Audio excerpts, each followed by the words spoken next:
كل يوم بيعدي كلنا بنفكر في المستقبل. زيك دلوقتي بالظبط، تلاقيك بتفكر يا ترى الدراسة هتبتدي ولا هتتأجل؟ طب يا ترى لو ما اتأجلتش أذاكر ولا زي كل سنة؟ أو مثلا بتفكر في شغلك، يا ترى المرتب هينزل النهاردة ولا هنقضيها من أكل امبارح؟ أنا عارف إن أنت ما بتحبش الأكل البايت، بس ده مش موضوعنا. كلنا بنفكر في المستقبل لأن مفيش غيره قدامنا. لكن أنت عمرك فكرت في الماضي؟ انت دلوقتي لازم تسيب كل حاجة في ايدك، لانك هتاخد قرار مصيري في حياتك. انت دلوقتي لو كملت معايا الفيديو فانت موافق ان انا اخدك رحلة للماضي، رحلة ل 200 سنة عدوا، عشان نشوف ايه اللي هيحصل لك لو انت كنت موجود هناك. بس خلي بالك، لو انت رحت معايا دلوقتي للماضي انا مش ضامن ان انا هعرف ارجعك تاني. بس اطمن، حتى لو معرفناش نرجع انا هخليك تستمتع بكل لحظة هناك وتعيش في مغامرة عمرك ما عشتها في حياتك. دلوقتي بقى بما انك مكمل الفيديو لازم تجمع كل حاجة هتحتاجها عشان انت هتيجي معايا.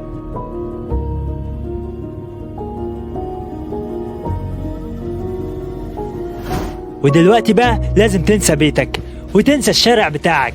انا بصراحة مش عايز اصدمك مرة واحدة، لانك لازم تنسى كوكب الارض كله، لان من 200 مليون سنة كوكب الارض ما كانش شكله كده. ما تقلقش، ده مش معناه ان انت مش هتعرف تعيش عليه، لا، كل الفكرة ان كوكب الارض ما كانش فيه كل القارات اللي موجودة دلوقتي دي. يعني كل حتة في الارض انت شايفها كانت في يوم من الايام متصلة ببعضها. من 200 مليون سنة كانوا كلهم قطعة واحدة بس. ايوه، كوكب الارض كله كان فيه قارة واحدة بس وسط المية دي كلها، وكان اسمها بنجيا. طبعا انت دلوقتي مصدوم، والوقت اللي انت جيت فيه ده وقت مناسب جدا، لأن في اللحظة دي حصل كارثة على الأرض. من 200 مليون سنة انقرضت نص الكائنات الحية على الأرض. بس ما تقلقش، انت مش هتنقرض معاهم، لأنك لازم تتفرج وتشوف ايه اللي هيحصل للآخر. في اللحظة دي بدأت القارة الواحدة تنقسم وتبعد عن بعضها وتتحول لقارات، وده كله بسبب الكارثة اللي حصلت. العلماء في البداية اعتقدوا ان ده كله بسبب انفجار بركاني جماعي في جميع أنحاء العالم، وده أدى لانقسام القارات وموت نص الكائنات الحية على الأرض. لكن الدراسات الجديدة قالت غير كده خالص، قالت إن المسؤول عن تمدد القارات هو انفجار غاز الميثان في قاع البحر، وانفجار الغاز السام ده أدى لقتل كتير جدا من الكائنات الحية على الأرض. بس ما تقلقش، أنت مش هتموت معاهم. معلش بقى، الكلام خدنا ونسيت أقولك حاجة مهمة جدا. في الوقت ده بدأت الديناصورات تظهر. أيوة بالظبط، دلوقتي بدأ العصر بتاع الديناصورات. انت دلوقتي ممكن تشوفهم وجها لوجه. ايوه ركز بقى عشان الكلام اللي جاي ده شكله مهم جدا. في الوقت ده بعد الانفجار الضخم اللي حصل وموت نص الكائنات الحية انتهى العصر القديم، وده بقى مهد الطريق للديناصورات انها تتولى الامر وتحكم الارض. يعني انت دلوقتي بقت ضيف عندهم، اتمنى بقى ما تكونش ضيف رخم بالنسبة لهم. الديناصورات كلها ابتدت تظهر من حوالي 240 مليون سنة وحكموا الأرض لمدة 175 مليون سنة. يعني هما مش هينتهوا دلوقتي خالص، لازم تستعد انك تواجههم لأن مفيش مفر. لكن بقى قبل ما تعرف ايه اللي ممكن يحصل أنا عايز أقولك حاجة مهمة جدا، إن احنا قبل ما نيجي هنا للماضي العلماء أساسا كانوا بيحاولوا كل يوم إن هما يرجعوا الديناصورات تاني للحياة من خلال تجارب بيعملوها. لكن بصراحة لحد النهاردة استنساخ الديناصورات ده شيء مستحيل، لأن لحد النهاردة محدش قدر إن هو يلاقي الحمض النووي بتاعهم، وده اللي من خلاله نقدر نعمل كده رغم حوالي 25 سنة من البحث. لكن ده معناه إن في المستقبل ممكن نقدر نلاقي الحمض النووي بتاعهم، وساعتها بقى نقدر نرجعهم تاني للحياة. بس انت دلوقتي مش فارقة معاك، لأنك بالفعل رجعت للماضي وعايش دلوقتي في عصر الديناصورات. دلوقتي بقى لازم تخلي بالك، لأن أكتر حاجة ممكن تخاف منها هو ملك الديناصورات، الديناصور تيركس. أكيد شفته كتير في الأفلام، لكن طبعا إحساسك دلوقتي وهو قدامك مختلف. الوحش اللي قدامك ده من أكبر الديناصورات أكلة اللحوم المتعارف عليها وعاشت على الأرض. وزنه لوحده يوصل ل9 أطنان. أنت متخيل الوزن؟ لو أنت مش متخيل خلينا أديك مثال. تخيل دلوقتي إن أنت في قدامك عربية واضطريت إنك ترفعها من على الأرض. متوسط حجم العربية العادية حوالي 2 طن، ولو انت بس حبيت ترفعها من على الارض هتحتاج اشخاص كتير تساعدك. تخيل بقى ان الديناصور ده بوزن 5 عربيات من دول تقريبا.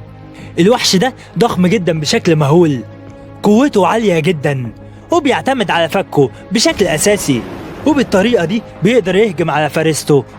احب اقولك ان الفك اللي انت شايفه ده السنة الواحدة منه بحجم سكينة مطبخ. انت متخيل؟ يقدر يكسر العظام ويفتكها بعضة واحدة بس. ولو انت برضو مش متخيل قوة فكه فخليني اقولك، الكائن ده يقدر يفتك عربية كاملة بسنانه وبكل بساطة كمان. انت دلوقتي اكيد متخيل قوته، لكن انا مش عايزك تقلق، لان تفتكر لو كان بيجري وراك ديناصور التيركس ده كانت سرعته هتجيبك؟ الحقيقة ما اعتقدش خالص.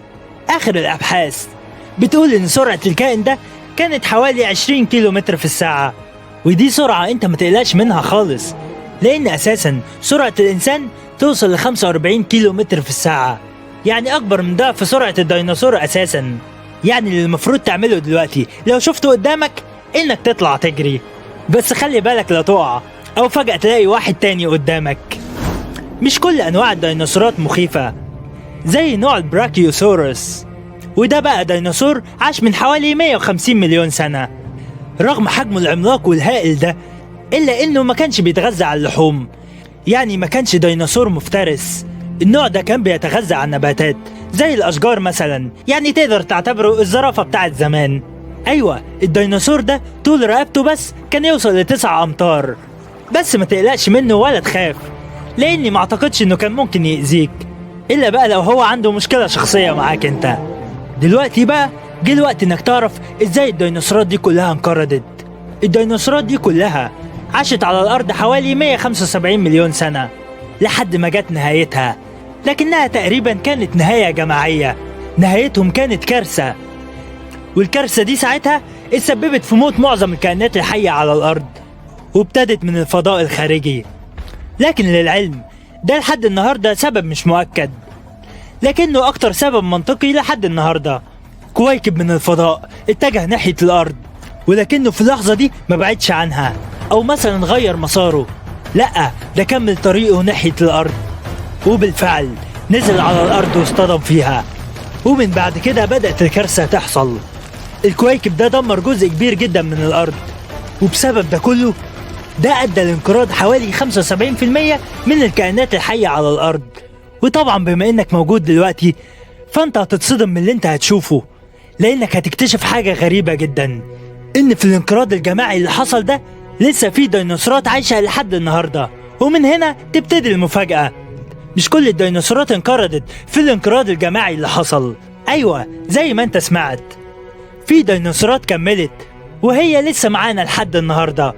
وقبل ما تفكر في حاجات كتير وتبقى حاسس ان انت مش فاهم، انا هقولك بعض الديناصورات نجت من الانقراض ده، والحقيقة ان انت بتشوفها كل يوم، وهي الطيور. ايوه الطيور كلها هي عبارة عن فصيلة الديناصورات اللي نجت من الانقراض الجماعي. الطيور الموجودة دلوقتي هي الديناصورات الحديثة، وما تستغربش ان شكلها متغير. الموضوع ده كان من ملايين السنين، وده اللي خلى شكلها يتغير لحد ما وصل للشكل اللي قدامك ده. ده غير حجمها كمان، واللي كان ضخم جدا لكنه وصل للحجم الصغير ده. الطيور دي فضلت على مدار السنين تتكيف وتتأقلم مع الجو والمحيط اللي حواليها، لحد ما مثلا فقدت الأسنان الموجودة في بقها وبقى عبارة عن منقار من غير سنان، لحد ما في النهاية بعد ملايين السنين ده بقى شكلها الحالي. وما تقلقش خالص، هما دلوقتي مش هيأذوك، لكن لازم تبقى عارف إن أي طائر أنت شايفه أصله كان وحوش عملاقة وما بترحمش حد. واعتقد بقى ان كفايه كده لحد دلوقتي، لان احنا لو قعدنا اكتر في الزمن ده ما اضمنش ان احنا ممكن نعيش. واعتقد ان انت دلوقتي عرفت ايه اللي ممكن يحصل لك لو انت كنت موجود هناك من 200 مليون سنه، وايه اللي كان بيحصل على الارض. دلوقتي بقى هنرجع تاني لسنه 2021. اعتقد ان انت استمتعت بالرحله دي، بس انا في حاجه نسيت اقولها لك، انك نسيت تدفع تمن التذكره، وتمنها انك تعمل لايك وتشترك في القناة وتفعل زر الجرس عشان يوصلك كل فيديو جديد. اشوفكم الفيديو الجاي.